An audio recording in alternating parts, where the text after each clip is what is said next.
بسم اللہ الرحمن الرحیم، اللہم صلی علی محمد و آل محمد، اللہم اجل ولیک الفرج۔ بحیثیت شیعان حیدر کرار اثنا عشریہ امامیہ، بچپن سے ہماری مائیں جو تعلیم دیتی ہیں اس میں ایک چیز ہے جسے کہتے ہیں اصول دین۔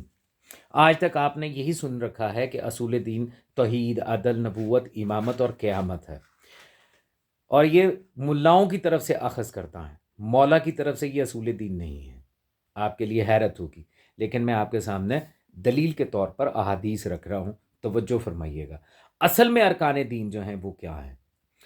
امام محمد باقر علیہ السلام فرماتے ہیں اسلام کی بنیاد 5 چیزوں پر ہے: نماز، زکوٰۃ، روزہ، حج اور ہماری ولایت۔ اور اسلام کی سب سے نمایاں چیز ولایت ہے، لیکن افسوس کے لوگوں نے 4 کو لے لیا اور ولایت کو چھوڑ دیا۔ یہ ہے اصل اصول دین۔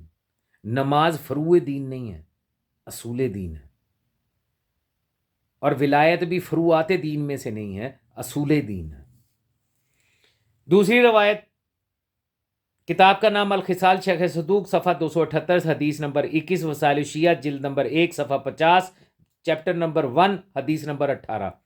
امام محمد باقر علیہ السلام فرماتے ہیں اسلام کا سنگ بنیاد 5 چیزوں پر رکھا گیا ہے، یعنی نماز پڑھنے، زکوٰۃ دینے، حج کرنے، ماہ رمضان کا روزہ رکھنے معافی چاہتا ہوں، اور ہم اہل بیت کی ولایت کا اقرار کرنے پر۔ اسلام کی بنیاد میں یہ ہیں چیزیں، اور بنیاد جو ہے وہی اصول کہلاتے ہیں۔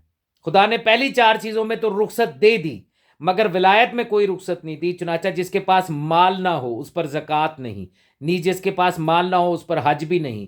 جو بیمار ہو وہ بیٹھ کر نماز پڑھے گا، اس پر کھڑا ہونا واجب نہیں۔ اسی طرح اس پر ماہ رمضان کا روزہ رکھنا واجب نہیں، مگر ولایت، ہماری ولایت، ولایت اہل بیت علیہم السلام ہر شخص پر ہر حال میں لازم ہے، تندرست ہو یا بیمار ہو، مالدار ہو یا غریب و نادار ہو۔ تسلی رکھیے گا کہ اصول دین میں یہ 5 چیزیں ہیں، اور ان 5 چیزوں میں افضل ترین چیز جو ہے وہ ولایت معصومین علیہ السلام ہے۔ اگر آپ کا نماز، روزہ، حج، زکوٰۃ وغیرہ تحت ولایت معصومین نہیں ہے تو بیکار ہیں، اور یہی وہ اعمال ہیں جن کے بارے میں قرآن حکیم میں کہا گیا کہ تمہارے منہ پہ مار دیے جائیں گے۔